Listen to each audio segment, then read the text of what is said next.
మరొకసారి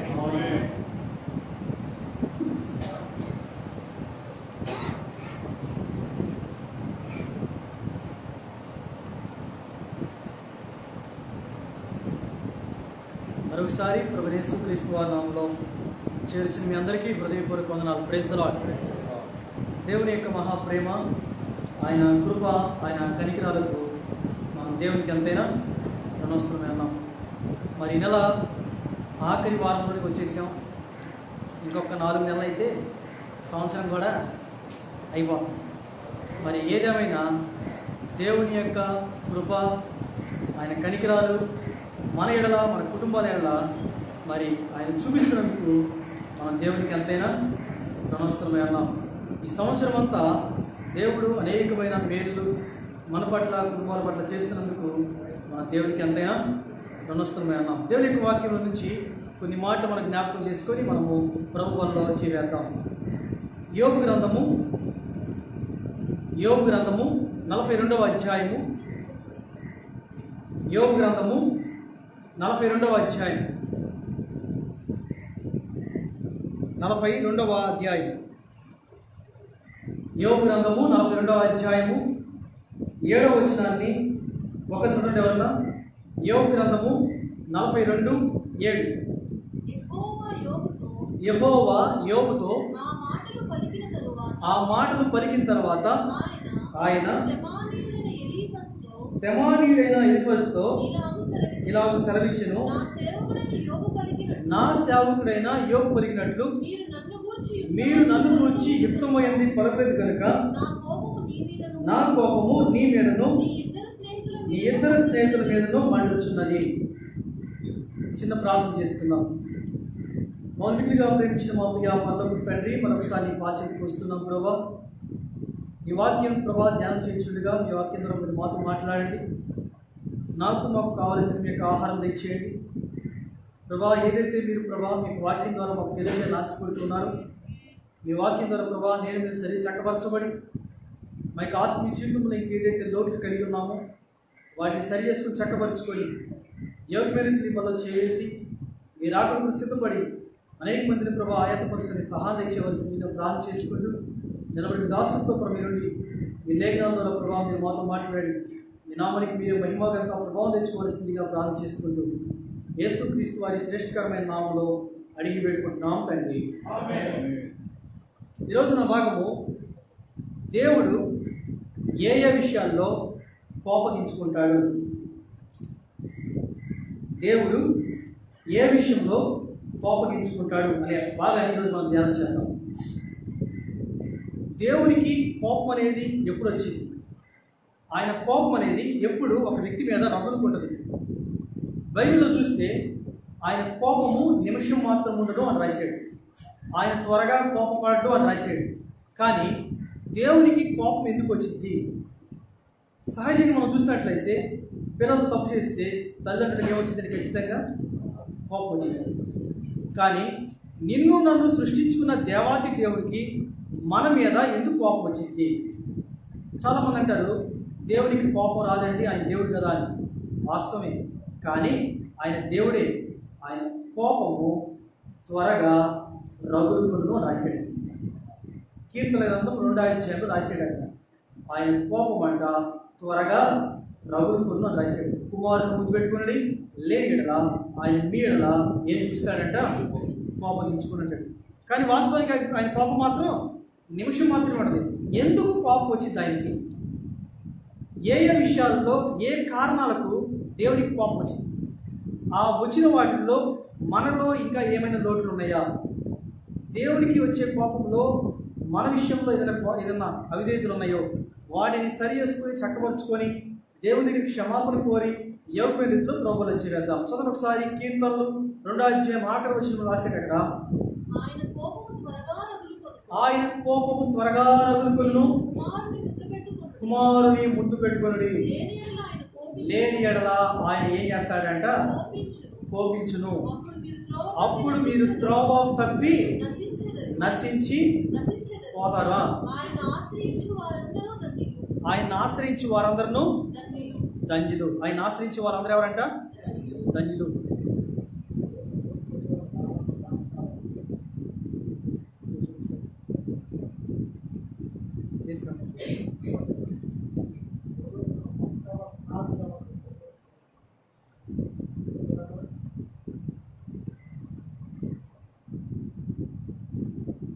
కీర్తనలు చదవండి ఒకసారి. కీర్తన గ్రంథము 2వ అధ్యాయం.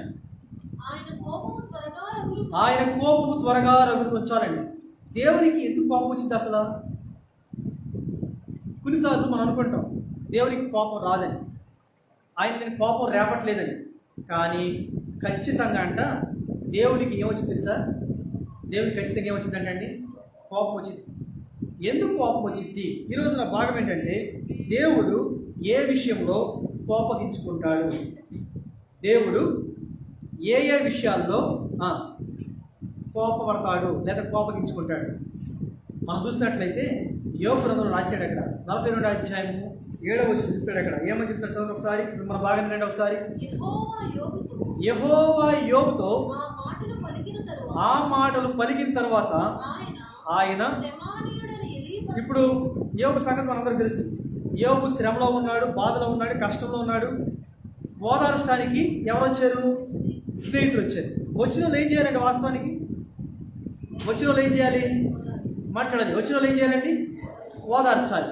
కానీ యోబుని ఏం చేయలేదు? ఓదార్చలా. ఓదార్చడం పోయి ఏం చేస్తున్నారంటే యోబుని మీద, దేవుని మీద ఏం చేస్తున్నారంట? నింద వేస్తున్నారు. యోబుని ఓదార్చాల్సింది పోయి ఏం చేస్తున్నారంటే దేవుని మీద నింద వేస్తున్నారు.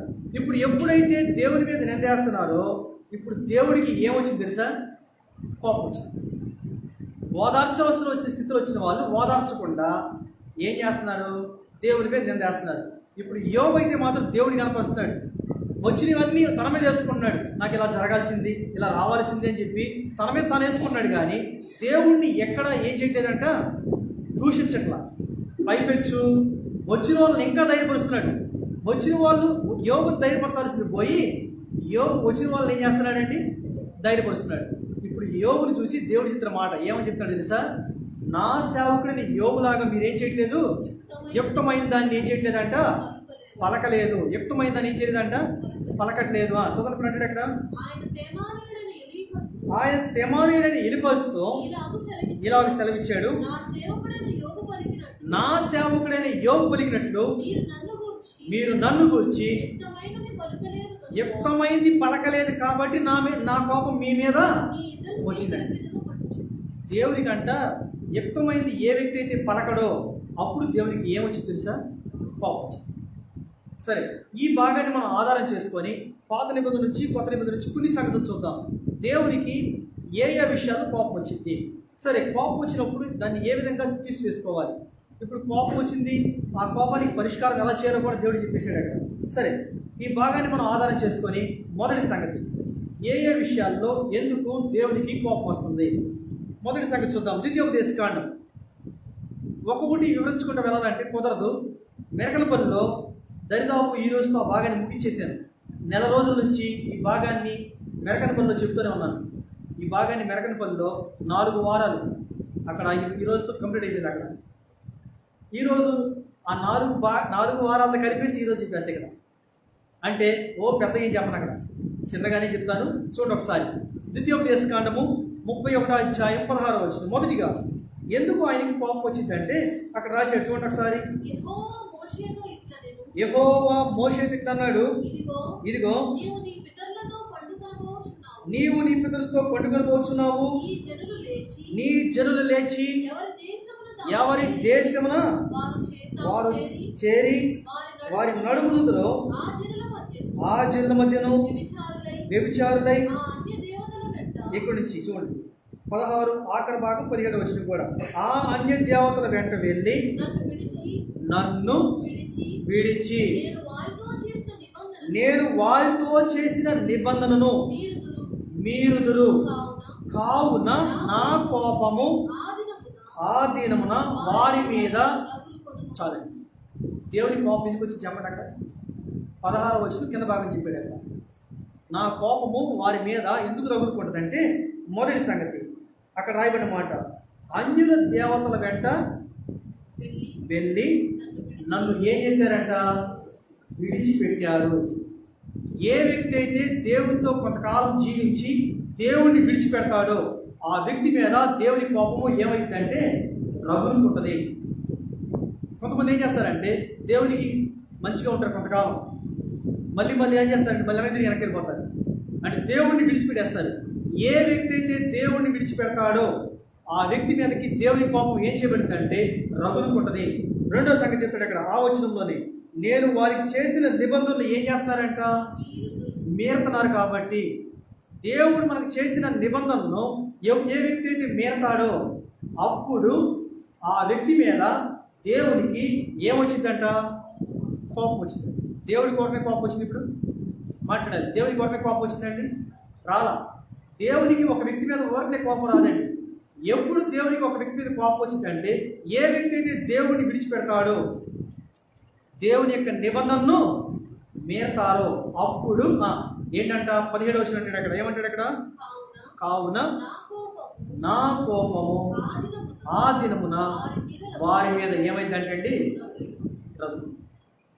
దేవుని కోపం ఎప్పుడు వచ్చిందంటే అప్పుడు. ఇప్పుడు చెప్తాడు ఇక్కడ ఆ తర్వాత. ఇప్పుడు వస్తే ఏమైంది? నేను వారికి ఏమవుతాను?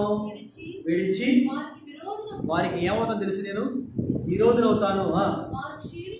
వారు క్షీణించిపోతారు. విస్తారమైన కీడులు ఆపదలు. ఎందుకంటే ఇవన్నీ మనకు అవసరం అంటారా?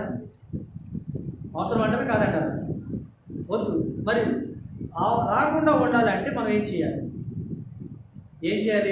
ఆయన ఏం చేయకూడదంట? విడిచిపెట్టండి. ఆయన మనం ఏం చేయకూడదంటే అండి, దావీదు ఏమన్నా తెలుసా? తల్లైనా మర్చిపోయిద్దాము, విడిచిపెట్టాడేమో కానీ నేను విడిచిపెట్టాడు. మరి దేవుడే మనల్ని విడిచిపెట్టకపోతుంటే మరి మనం దేవుడిని ఏం చేయకూడదంట? విడిచిపెట్టకూడదు. ఏ వ్యక్తి అయితే బైబిల్లో మాట సామెత గ్రంథంలో ఏ వ్యక్తి అయితే దేవుడిని విడిచిపెడతారో వాళ్ళకి తెగులు సంప్రాప్తించిన రాజ్యం, తెగులు విస్తరించిన రాజ్యం. అంటే ఏ వ్యక్తి అయితే దేవుడిని విడిచిపెడతాడో తర్వాత ఆయన నిబంధనలను మీరతాడో ఆ వ్యక్తి మీదకి దేవుని యొక్క కోపం ఏమైందంట? కలుగుతుంది. ఉదాహరణ చూడండి, పిల్లల మీదకి కోపం ఎప్పుడు వచ్చింది? తల్లిదండ్రులకి ఎప్పుడు వచ్చిందండి? చెప్పిన మాట విన్నప్పుడు. తల్లికి లేక తండ్రికి కోపం ఏమొచ్చింది? వచ్చింది. ఇప్పుడు మన పరలోక తండ్రికి కూడా నీ మీద నా మీద ఎందుకు కోపం వచ్చిందంటే ఓరని దేవుడు కోపించుకోడండి. ఆయన కోపం ఓరనే రాదు మన మీద. ఎందుకు ఆయనకి మన మీద కోపం వచ్చిందంటే ఆయన విడిచిపెట్టినప్పుడు, ఆయన మనం ఏం చేసినప్పుడు అంట? విడిచిపెట్టినప్పుడు. రెండోది ఆయన నిబంధనలను మీరినాం. ఇది మొదటిసారి. ఇక రెండోది వచ్చేద్దాం. మళ్ళీ ఒకటి మనము ధ్యానం చేసుకుంటూ వెళ్తే మెరకంపల్లాగా అయితే అక్కడ చాలా దినాలు గడిచింది మాకు. రెండో సంగతి చూద్దాం. 17వ వచనంలో చెప్పాడు రెండో సంగతి, నిబంధనను మీరినాం. నిబంధనను ఏం చేసినప్పుడు అంట? మొదటిగా ఆయన విడిచిపెట్టినప్పుడు, రెండోదిగా నిబంధనలు ఏం చేసినప్పుడు అంట? మీరినాం. ఇక మూడో సంగతి, రెండవ దినోత్క్రాంతి గ్రంథము 32వ అధ్యాయం 25వ వచనం. రెండవ దినోత్క్రాంతి గ్రంథము 32వ అధ్యాయము 25వ వచనం. మూడోదిగా మొదటిగా ఆయన విడిచిపెట్టినప్పుడు, రెండోదిగా ఆయన నిబంధన మీరినప్పుడు, మూడో సంగతి ఎప్పుడు ఆయనకి మన మీద ఆయనకి కోపం వచ్చింది అంటే అక్కడ రాశాడు. చదవండి అక్కడ. అయితే హిజ్కియా మనసును గర్వించి, ఎక్కడి నుంచి మాట పేరు అండర్లైన్ చేసుకున్న మాట, తనకు చేయబడిన మేలుకు తగినట్లుగా ప్రవర్తించనందుకు. చాలండి. దేవుని కోపం ఎందుకు వచ్చి తెలుసా? దేవుడు మనకు చేసిన మేలుకు తగినట్లుగా ఏ వ్యక్తి అయితే ప్రవర్తించకలో ఆ వ్యక్తి మీద దేవునికి ఏమొచ్చిందంట? కోపం వచ్చిందంట. చేసిన మేలుకు తగినట్లుగా ప్రవర్తించకపోతే దేవునికి మన మీద ఏమొచ్చిందంటండి? కోపం వచ్చింది. కనబడిందా? రెండవ దినోత్క్రాంతి గ్రంథము 32వ అధ్యాయము 25వ వచనంలో కనబడుతుంది అన్నమాట. అక్కడ రాయబడిన మాట, ఆయన మనకు మేలు చేసినప్పుడు అంట ఆ మేలుకు తగినట్లుగా ప్రవర్తించకపోతే. సరే, ఎంతకీ దేవుడు హిజ్కియాకి ఏం మేలు చేశాడు? 24వ వచనం. ఆ దినముల్లో హిజ్కియా రోగి అయి మరణ దశలో ఉన్నాడు. అతడు యెహోవాకు మొరపెట్టగా ఆయన అతనికి తన చిత్తమును తెలియపరిచి అతనికి సూచన ఒకటి చేశాడు. అంటే స్వస్థపరిచాడు. అక్కడ ఏంటిది? అయితే ఒక మాట చూడండి ఒకసారి. దేవుడు స్వస్థపరిచాడు. స్వస్థపరిచిన తర్వాత హిజ్కియాకి ఏమొచ్చింది తెలుసా? అక్కడ రాశాడండి 25వ వచనంలో. ఏం రాశాడు? మనస్సున గర్వించి. దేవుడు ఒక వ్యక్తిని స్వస్థపరిచిన, దేవుడు ఒక వ్యక్తికి ఆయుష్ ఇచ్చిన, ఆరోగ్యం ఇచ్చిన, అధికారం ఇచ్చిన, లేకపోతే డబ్బు ఇచ్చిన మనిషి ఏమైపోతాడు తెలుసా? మనసుని ఏమొచ్చిందంట? గర్వం వచ్చిందంట. అందుకే నీ లోకంలో సామెత ఉంది, గర్వం ముందు ఏం నడిచిందంట? అహంకారం నడిచింది. అహంకారం ముందు ఏం నడిచిందంట? గర్వం నడిచిందంట. కొత్త నిబంధనలు కూడా ఉంది, గర్వం ఉంది ఎన్ని చెప్పుకుంటూ వస్తాడు అక్కడ. ఇప్పుడు హిజ్కియా ప్రార్థన చేసాడు, దేవుడు స్వస్థపరిచాడు.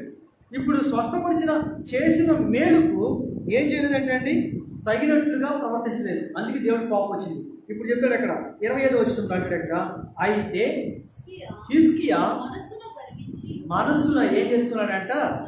గర్వించి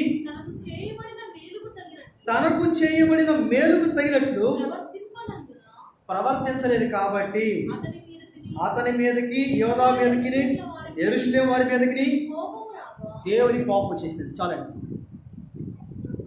రోగం వచ్చింది, స్వస్థపరచబడ్డాడు. చేసిన మేలుకు ఏం చేయలేదంటే హిజ్కియా తగినట్లుగా.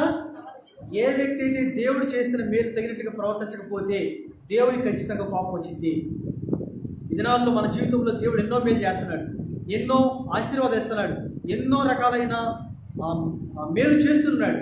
కానీ చేసిన మేలుకు మనం తగినట్లుగా ప్రవర్తిస్తున్నామా? ఆలోచన ఒకసారి. ఉదాహరణకి దేవుడు అడుగుతున్న, ప్రభా నాకు పలాంటి కావాలని చెప్పి దేవుడిని అడిగినప్పుడు దేవుడు ఇచ్చాడు, కానీ దానికి తగినట్లుగా మనం ప్రవర్తిస్తున్నామా? ఏ వ్యక్తి అయితే దానికి తగినట్లుగా ప్రవర్తించడో ఆ వ్యక్తి మీదకి దేవుని యొక్క కోపం ఏం చేసిందంట? రగులుపడదంట. కానీ హిజ్కియా చేసిన పని ఏంటి తెలుసా? ఎమ్మండి కింద వచ్చిన రాయబడింది, దేవుడి దగ్గర క్షమాపణ కోరాడండి. దేవుడి దగ్గర క్షమాపణ కోరాడు, దేవుడు మరి ఆశీర్వదించాడండి. అక్కడ రాయబడి మన చూడండి కింద అంటాడు అక్కడ, హిజ్కియా హృదయ గర్వం విడిచి. చాలండి, ఏం విడిచాడంటే ఇప్పుడు విడిచిపెట్టాల్సిన కొన్ని ఉన్నాయి. మనం దేవుని కోపం మన మీద రగులుకోకుండా ఉండాలి అంటే కొన్ని పనులు మనం చేయాలి. ఏం పనులు అయ్యి విడిచిపెట్టాలంటే? ఏం విడిచిపెట్టాలంట? హృదయ గర్వాన్ని విడిచిపెట్టాలంట. హిజ్కియా ఏం చేశాడు తెలుసా? హృదయ గర్వాన్ని ఏం చేశాడంట? విడిచిపెట్టాడు. దినాల్లో మనం దేని విడిచిపెట్టమంటే మనకున్న గర్వాన్ని మనం ఏం చేయమంట? విడిచిపెట్టాలి. ఆలోచన ఒకసారి, అది ఏదైనా కావచ్చు. మనకున్న గర్వాన్ని మనం ఏం చేసుకోవాలంట? విడిచిపెట్టాలి. ఏ వ్యక్తి అయితే విడిచిపెడతాడో దేవుని కోపం మన మీద రగులుకొనదు. మన మీద దేవుని కోపం ఏం చేయదంట? రగులుకొనదు. హిజ్కియాకి దేవుడు మేలు చేశాడు, ఆ చేసిన మేలు తగినట్లుగా ప్రవర్తించలేదు. అయితే క్షమాపణ కోరాడు, మొత్తానికి తెలుసుకున్నాడు. క్షమాపణ కోరి ఇప్పుడు హృదయ గర్వాన్ని విడిచి ఏం చేశాడంట? చదవండి. హిజ్కియా హృదయ గర్వం విడిచి తానును యెరూషలేము కాపురస్తులను. రెండో పని ఏం చేశాడు తెలుసా? హిజ్కియా తమ్ముడు తాము ఏం చేసుకున్నాడంట? తగ్గించుకున్నాడంట. మొదటి పని ఏం చేశాడండి? అర్థమైపోయింది హిజ్కియాకి, అమ్మో దేవుడి కోపం నా మీద రగులుకుంటే నా పరిస్థితి ఇంకా వేరేలాగా ఉంటుంది, పర్యవస్థానం వేరుగా ఉంటుందని చెప్పి అర్థమైపోయి ఏం చేశాడంటే విడిచిపెట్టి రెండో పని ఏం చేశాడంట? తగ్గించుకున్నాడంట. తగ్గించుకుని కనుక హిజ్కియా దినములలో యెహోవా కోపము జనుల మీదకి ఏం చేయలేదంట? ఇప్పుడు రావడం మాత్రమే కాదంట, రాలేదని చెప్పి ఇప్పుడు దేవుడు ఆశీర్వదించాడు. ఏం ఆశీర్వదించాడు అంటాడు అక్కడ? హిజ్కియాకు అతి విస్తారమైన ఐశ్వర్యము ఘనత కలిగింది. ఎప్పుడు కలుగుతాయి తెలుసా? ఘనత ఐశ్వర్యం ఎప్పుడు కలుగుతాయి అంట? హృదయ గర్వాన్ని విడిచిపెట్టినప్పుడు, తగ్గించుకున్నప్పుడు. చేసిన మేలును ఏం చేసుకోవాలంట? తగినట్లుగా ప్రవర్తించాలంట. ఆయన చేసిన మేలుకు తగినట్లుగా ఏం చేసుకోవాలంట? ప్రవర్తించాలి. కానీ దినాల్లో విశ్వాసంగా పిలవబడే మనము దేవుడు చేసిన మేలుకు తగినట్లుగా ప్రవర్తిస్తున్నామా? దేవుడు చేసిన మేలుకు తగినట్లుగా ప్రవర్తిస్తున్నామా? అందుకనే యోబు దగ్గర అంటాడు ఆ మాట. దేవుడు ఏమంటున్నాడు? నీవైతే యుక్తమైన దానివి పలికారు, కానీ వాళ్ళైతే యుక్తమైన దాన్ని ఏం చేయలేదు, పలకలేదు. కాబట్టి నా కోపం వాళ్ళ మీద ఏం చేసింది? రగులుకుంది. కానీ యోబు ఏం చేశాడు తెలుసా? తర్వాత కింద వచనంలో వారి స్నేహితుల నిమిత్తం ఏం చేశాడంట? దేవునికి మొరపెట్టుకున్నాడంట, ప్రార్థన చేశాడంట. ఎప్పుడైతే ప్రార్థన చేశాడో దేవుని కోపం ఏమైంది తెలుసా? వాళ్ళ స్నేహితుల మీద రగులుకోవాలి. దినాల్లో మన జీవితంలో దేవుని కోపం మన మీద ఎందుకు రగులుకుంటుందంటే, మొదటి సంగతి మనం చూసాము, ఆయన విడిచిపెట్టినప్పుడు, ఆయన్ను. రెండోది ఎప్పుడు? ఆయన నిబంధనను మీరినప్పుడు. ఆయన నిబంధనను మీరినప్పుడు ఆయన కోపం వచ్చింది. మూడవదిగా ఎప్పుడు వచ్చిందంటే ఆయన కోపం? ఆయన చేసిన మేలుకు, మాట్లాడతారు కొంతమంది ఎలాగ వస్తున్నారు, ఆయన చేసిన మేలుకు తగినట్లుగా ప్రవర్తించకపోతే దేవుని కోపం ఖచ్చితంగా మన మీద వచ్చిందండి. ఈ విధంగా మనం సజీవులుగా ఉన్నాం ఆయన చేసిన మేలే. ఈ విధంగా మనకు మంచి ఆరోగ్యం ఉందంటే ఆయన ఇచ్చిన మేలే. సజీవులుగా మనం ఈ విధంగా చేరి ఆయన స్తుతిస్తున్నామంటే ఆయన చేసిన మేలే. చేసిన మేలుకు తగినట్లుగా ఏ వ్యక్తి అయితే ప్రవర్తించడో ఆ వ్యక్తి మీద దేవునికి ఖచ్చితంగా కోపం వచ్చింది. లోకంలో ఒక వ్యక్తికి ఏదైనా మేలు చేసి థ్యాంక్స్ అని చెప్తున్నాం, థ్యాంక్స్ చెప్పకపోతే వాళ్ళు ఏమంటారు తెలుసా? అమ్మో వీడికి ఎంత డాష్ అండి అంటారండి. వీళ్ళకి ఎంత డాష్ అండి అంటారు. ఆ డాష్లో పూర్తి చేసుకోండి. వీళ్ళకి ఎంత డాష్ అండి అంటారు. అంటే చేసిన దానికి మనం కృతజ్ఞత చెప్పకపోతే లోకంలో జనాలు ఏమంటారో, మరి దేవుడు మన జీవితంలో ఎన్నో మేలు చేస్తున్నాడు, చేసిన మేలుకు తగినట్లుగా ప్రవర్తించకపోతే హిజ్కియా కంట హృదయంలో ఏమొచ్చిందంట? గర్వం వచ్చింది. నా వల్ల వచ్చింది, నా ద్వారా వచ్చింది, నేను చేసుకుని అనుకున్నాడు పాపం. కానీ ఎప్పుడైతే తెలుసుకున్నాడో, తెలుసుకోగానే ఒక్క 2 వచ్చిన గ్యాప్ కూడా రాలేదండి. ఒక్క వచ్చిన కిందే ఎమ్మడిని తెలుసుకుని, దాని అర్థం ఏంటంటే ఎమ్మడిని తెలుసుకున్నాడు అర్థం. హిజ్కియా ఎమ్మడిని తెలుసుకున్నాడు. తెలుసుకొని ఏం చేశాడు తెలుసా? హృదయ గర్వాన్ని ఏం చేశాడంట? విడిచిపెట్టాడు. హృదయ గర్వాన్ని ఏం చేశాడంటే అండి? విడిచిపెట్టాడు. తాను తగ్గించుకున్నాడు. కాబట్టి దేవుని కోపం వాళ్ళ మీద ఏం చేయలేదంట? రగులుకోవాల. అంత మాత్రమే కాదు, దేవుడు అంటే ఆశీర్వదించాడంట. ఏం ఆశీర్వదించాడు చూడండి ఒకసారి. 27వ వచనంలో హిజ్కియాకు 27-28 వచనం చూస్తే దేవుడు అంటే విస్తారంగా ఇచ్చాడంటండి. హిజ్కియాకు అతి విస్తారమైన ఐశ్వర్యమును ఘనతో కలిగి అతడు వెండి బంగారములను రత్నములను సుగంధ ద్రవ్యములను డాళ్లను నానా విధములైన శ్రేష్టమైన ఉపకరణములను సంపాదించి వాటికి బొక్కసములు కట్టించెను. ధాన్యము, ద్రాక్షరస తోటలు, తైలము. 30వ వచనం. సరే 29వ వచనం కింద భాగం చూసినట్లయితే, అతనికి అతి విస్తారమైన కలిమి దయచేసినందున పట్టణములను విస్తారమైన గొర్రెల మందలను, పశువుల మందలను అతను సంపాదించెను. ఈ హిజ్కియా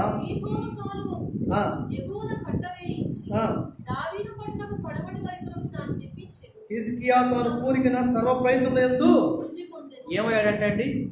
వృద్ధి పొందాడండి. ఎప్పుడు హృదయ గర్వాన్ని విడిచిపెట్టినప్పుడు. ఇప్పుడు హృదయ గర్వం ఒకటి, మనసు గర్వం ఒకటి, ఇంకా రకాలు ఉన్నాయా అంటే బైబిల్లో రాయబడింది. ఇంకా అనేక రకాల గర్వాలు ఉన్నాయంట. ఎప్పుడైతే హిజ్కియా విడిచిపెట్టాడో దేవుని కోపం ఏం చేయబడింది తెలుసా? నదులుకోలు ఆగిపోయింది.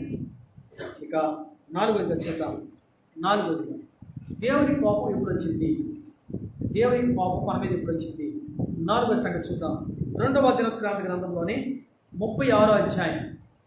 36వ అధ్యాయం 2వ దినవృత్తాంత గ్రంథము 36వ అధ్యాయం. ఈ దినాల్లో మనం చూసినట్లయితే ఎన్నో రకాలైన భయంకరమైన వైరస్లు, తుఫాన్లు ఎన్నో రకాలమైన వస్తున్నాయి. ఆయన కోపం ఎందుకు రగులుకుంటుంది అంటే అక్కడ రాయబడిన మాట 36వ అధ్యాయం 15వ వచనం.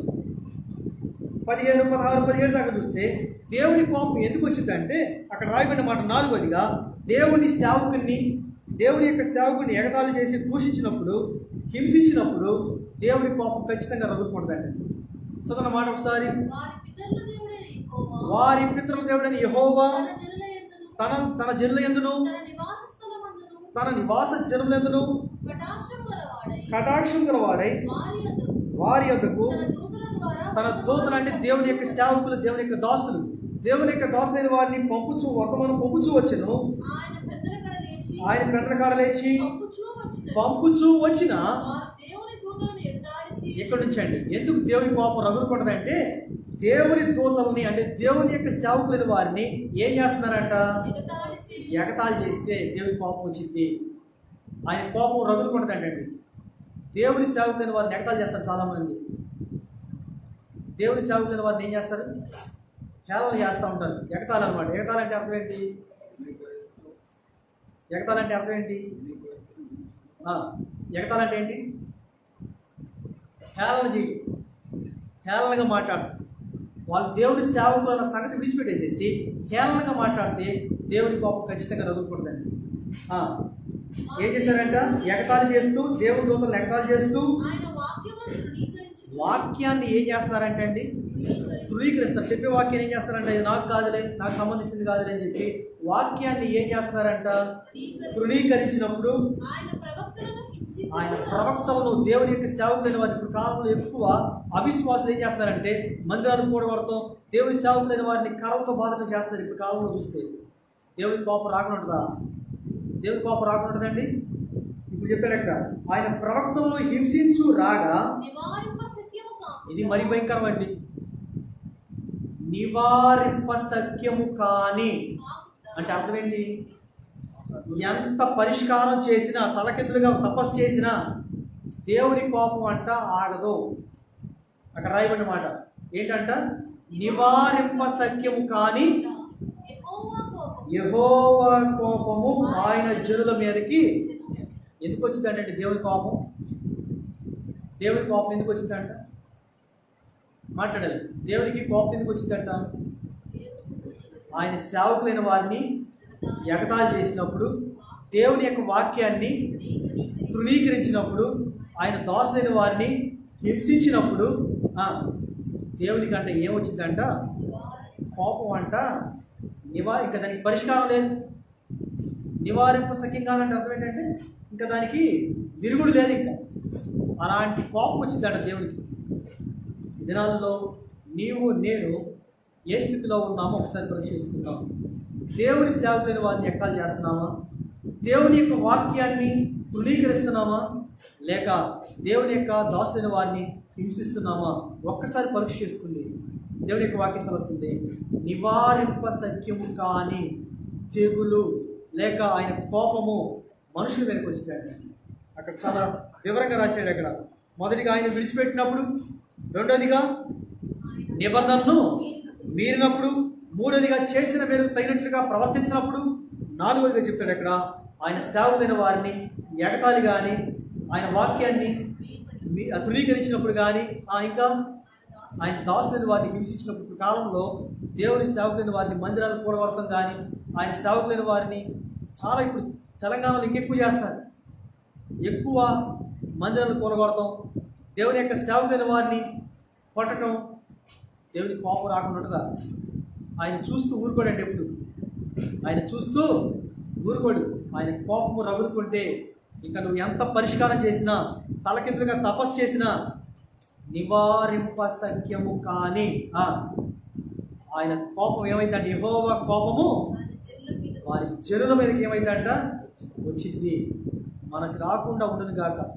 మన జీవితంలో చూసినట్లయితే దేవుని యొక్క కోపం మన మీద రగులుకుండా ఉండదు కాక ఎప్పుడు ఉంటుంది అంటే, ఆయన వాక్యాన్ని మనం ఏం చేయకూడదంటే అండి, మేరకూడదండి.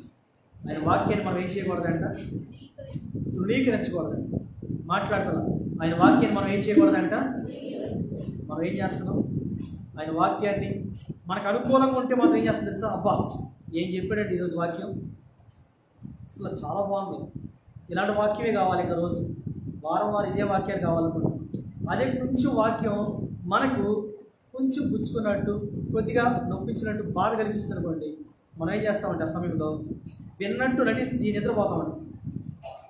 ఏం చేస్తామంటే నాకు సంబంధించింది కాదులే అని చెప్పి ఒక పక్క వింటాను ఉంటాం, ఒక పక్క నిద్రపోతాను. ఎందుకు? ఒక కళ్ళు తెరిచి చూస్తాం అనుకోండి, అది లోపలికి ఎక్కడికి వెళ్ళి ఏం చేస్తూ ఉంటుంది, గుచ్చుకుంటుంది ఏమో అని చెప్పేసి. ఎప్పుడైతే వాక్యాన్ని మనం నిరాకరిస్తున్నామో దేవుని కోపం అంటే రగులుకుంటుందని గుర్తుంచుకోండి.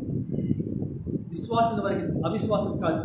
కారణం ఏంటంటే ఆ వాక్యం నీకు నాకు ఏం చేస్తుందంటే మన ఆత్మీయ జీవితానికి క్షేమము, మేలు కలిగిస్తుంది. ఇక ఐదో సంగతి చూద్దాం. ఐదోదిగా దేవునికి కోపం ఎప్పుడు రగులుకుంటుంది, ఏ ఏ విషయాల్లో దేవుని కోపం మన మీద రగులుకుంటుంది అంటే సంఖ్యాకాండము 11వ అధ్యాయం సంఖ్యాకాండము 11వ అధ్యాయం 1వ వచనం. సంఖ్యాకాండం 11వ అధ్యాయం. అక్కడైతే ఒక్కొక్కటి మనం వివరించుకోవడానికి చాలా సమయం ఉంది కాబట్టి మెరకనపల్లిలో వివరించడానికి సమయం ఉంది. అక్కడ మనకి ఇక్కడ సమయం లేదు కాబట్టి 5వ చెప్తాడు. అక్కడ సంఖ్యాకాండము 11వ అధ్యాయము 1వ వచనంలో 1, 2 వచనాలు చూస్తే చదువు వెనకాల చదివేప్పుడు, జనులు ఆయాసం గురించి సనుగుచుండగా అది యెహోవాకు వినపడెను. యెహోవా దానిని వినినప్పుడు ఆయన కోపము రగులుకుందంటండి. సంఖ్యాకాండం 11వ అధ్యాయం 1వ వచనం చెప్తాడు. అక్కడ దేవుని కోపం ఎందుకు రగులుకుందో తెలుసా? జనులంట సనుక్కున్నారంట. ఏ వ్యక్తి అయితే సనుక్కుంటారో వారి మీదకి దేవుని కోపము ఏం చేయబడిందంట? రగులుకుంటుందంట. ఏ వ్యక్తి అయితే సనుక్కుంటారు, ఇంటికాడికి సనుక్కోవడం లేదు, కానీ మందులో సనుక్కోవడం లేదు, 2 రకాలు. దేవుని సంధిలో సనుక్కుంటే వేరు. దేవుని సంధిలో ఎందుకు సనుక్కుంటారు? కొద్దిగా ఎక్కువ ఆకలి వేసినప్పుడు, ఇంకెప్పుడు ముగిస్తాడా అని చెప్పి సనుక్కుంటారు. లేకపోతే అర్జెంట్గా ఏదైనా పని వెళ్ళాలి, ఒక అరగంటలో ప్రార్థన అయిపోయిందిగా, పాలు బాబు అయితే కొంచెం ఎక్కువ చెప్తాడు, అన్న అయితే కొంచెం తక్కువ చెప్తాడు అని సనుక్కున్నప్పుడు. ఇలా ఏ వ్యక్తి అయితే సనుక్కుంటారే ఆ సనుక్కున్నప్పుడు దేవుని కోపం ఏమైందంట? రగులుకుంటుందండి. అక్కడ చాలా వివరంగా రాశాడు. అక్కడ చదువు ఒకసారి మళ్ళీ 11వ అధ్యాయం 1వ వచనంలో, జనులంట ఆయాసము గూర్చి సనుగుచుండగా అది యెహోవాకు వినబడింది. నువ్వు సనుక్కునే విషయం కూడా దేవుడు తెలుసు. ఏ విషయాలు సనుక్కుంటావో, ఏ విషయాలు కొనుక్కుంటావో ప్రతిదీ యెహోవాకి ఏం చేయబడిందంట? వినబడింది. ఇప్పుడు వినబడి ఏం చేశాడు ఆయన? యెహోవా దానిని వినినప్పుడు ఆయన కోపము రగులుకుంది. యెహోవా అగ్ని వారిలో రగులుకొని ఆ పాలెంలో ఏం చేయబడిందంట? ఆ పాలెమును ఒక కోనను దహింపసాగిను. జనులు పాపైనా ఖాళీ కూర్చున్నాడు. ఎవరు ఖాళీ కూర్చున్నారండి? మోషే ఖాళీ కూర్చున్నాడు. ఒక పక్కన కాలిపోతుంది, పరిగెత్తుకుంటూ వచ్చారు. వచ్చి ఏం చేస్తున్నారు? అయ్యా కాలిపోతుంది.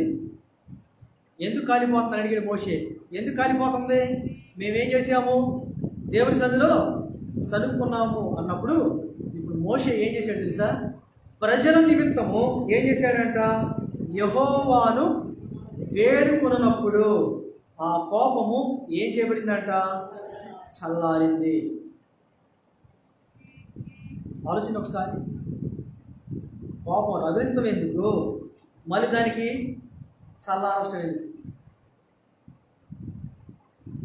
మనుషులు ఎలాంటి వాళ్ళు అంటే ఖచ్చితంగా మనకి ఏదైతే నచ్చదో అది ఎవరైనా చేస్తున్నారనుకోండి, ఖచ్చితంగా ఏం చేస్తారు తెలుసా? సనుక్కుంటారు.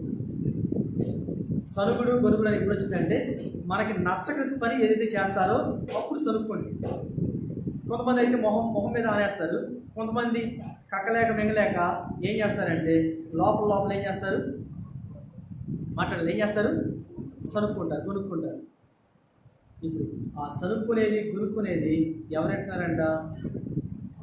ఎవరంటున్నారంటండి? యెహోవా విన్నాడు.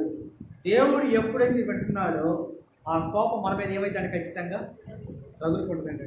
అందుకే చెప్తాడు అక్కడ 16వ అధ్యాయం 41 చూడండి ఒకసారి. అదే సంఖ్యాకాండం 16వ అధ్యాయం 41. మరునాడు ఇశ్రాయేళ్ల సర్వసమాజము, పక్కన ఆల్రెడీ పరిష్కారం చేశాడు దేవుడు. ఇప్పుడు మళ్ళీ ఏం చేస్తారు? వీళ్ళు మోషేకి అహరోనులకు విరోధంగా ఏం చేస్తున్నారంట? సరుగుచుంటారు. మీరు యెహోవా ప్రజలను చంపుతారని చెప్పి సమాజము. చాలా. ఇప్పుడు చూడండి ఒకసారి. ఆల్రెడీ ఒక పక్కన సరుక్కున్నారు, దేవుడికి పరిష్కారం చేశాడు. ఇప్పుడు మళ్ళీ ఏం చేస్తారంట? మోషేకి అహరోనుకి విరోధంగా ఏం చేస్తారంటే వీళ్ళు సరుక్కున్నారంట. అంటే ఒకసారి సరుగుడు అనే రోగం వస్తే ఇంకెప్పటికీ సరుగుడు రోగం వస్తే పోయిద్దా? సరుగుడు రోగం అంటే మనుగుడు రోగం వస్తే ఎప్పటికి పోదండి. దాన్ని ఏం చేసుకోవాలంటే తీసివేసుకోవాలి. ఒకప్పుడు ఏమవ్వాలంటే ముసలి వాళ్ళకి, మంచంలో ఉన్న వాళ్ళకి సనుగుతారండి, గురుగుతారండి అంటారు. కానీ ఇప్పుడు చిన్నపిల్లల నుంచి వస్తుంది సనుగుడు గురుగుడు రాదు. చేయబాక అనుకోండి, వాడు పాపం బయట ఏమనలేక ఏం చేస్తాడు, లోపల లోపల ఏం చేస్తాడండి, కొనుగుతూ ఉంటాడు. ఏమనలేక పాపం. ఆ కొనిగేది కూడా, ఆ సనిగేది కూడా ఎవరు వింటున్నారంట అండి? దేవుడు వింటున్నాడు. ఐదోది చెప్తాడు దేవుని యొక్క వాక్యము, నువ్వు సనిగినప్పుడు ఆయన కోపము ఏమైందంట, రగులుకుంటుంది. ఇప్పుడు ఇవన్నీ చూస్తున్నాం మనం. వీటిల్లో మనకి ఏ లక్షణం ఉంది? ఆయన విడిచిపెట్టామా? ఖచ్చితంగా ఆయన కోపం మన మీద రగులుకుంటుంది. రెండోది, ఆయన నిబంధన మీరామా? ఖచ్చితంగా ఆయన కోపం మన మీద రగులుకుంటుంది. మూడోదిగా, చేసిన మేలు తగినట్లుగా ప్రవర్తించట్లేదా? ఖచ్చితంగా ఆయన కోపం మన మీద రగులుకుంటుంది. నాలుగోది మనం చూస్తున్నాము, ఆయన సేవకులైన వారిని ఎగతాళి చేసినప్పుడు, దూషించినప్పుడు, దేవుని యొక్క వాక్యాన్ని ధృవీకరించినప్పుడు, ఆయన సేవకులైన వారిని హింసించినప్పుడు ఆయన కోపం మన మీదకి ఏమైందంటే ఖచ్చితంగా రగులుకుంటుందండి. ఒక మాట చూడండి, సంఖ్యాకాండం 12:9 చెప్పడం మర్చిపోయాను. సంఖ్యాకాండం 12:9 సేవకునికి విరోధంగా మాట్లాడినా కూడా ఆయన కోపం అంటే రగులుకుంటుందండి. యెహోవా కోపము వారి మీద రగులుకొనగా ఆయన ఏమైపోయాడంట, వెళ్ళిపో. ఇక్కడ చూసినట్లయితే దేవుని సేవకులైన వారికి విరోధంగా మాట్లాడుకుంటాడు. ఇక ఐదోది మనం చూస్తున్నాము, సనిగినప్పుడు ఏ విషయాలు మనం సనుగుతున్నామో ఒకసారి మనం పరీక్ష చేసుకుందాం. ఇక ఆరోదిగా చూద్దాం. ఆరోదిగా దేవుని కోపం మన మీద ఎప్పుడు రగులుకుంటుందంటే, ఆరోదిగా నిర్గమాకాండము 32:10 సంవత్సరం చివరికి వచ్చేసాం, ఇంకా ఆయన కోపం మన మీద రగులుకుంటూనే ఉందండి. ఏ విషయాల్లో మన మీద ఆయన కోపం రగులుకుంటుందో ఒకసారి దేవుని దగ్గర పరీక్ష చేసుకుని దేవుని దగ్గర క్షమాపణ కోరదాం. నిర్గమాకాండము 32:10 కావున నీవు ఊరకుండుము, నా కోపము వారి మీద మండును, నేను వారిని కాల్చివేసి నిన్ను గొప్ప జనముగా చేస్తాను. చాలండి. ఎందుకు మన మీద దేవుని కోపం రగులుకుంటుందంటే, ఆరోదిగా మన హృదయంలో దేవునికి ఇవ్వాల్సిన స్థానాన్ని వేరే వాళ్ళకి ఇచ్చినప్పుడు ఖచ్చితంగా దేవుని కోపం మన మీద రగులుకుంటుంది. మన హృదయంలో దేవునికి ఇవ్వాల్సిన స్థానాన్ని వేరే వాళ్ళకి ఇస్తే దేవుని కోపం మన మీద ఖచ్చితంగా ఏమైంది తెలుసా, రగులుకుంటుంది. దీనికి అర్థం అవడం కోసం 7, 8, 9 వచనాల్లో అక్కడ వివరిస్తాడు. అక్కడ ఏం చేశారు అక్కడ ప్రజలు?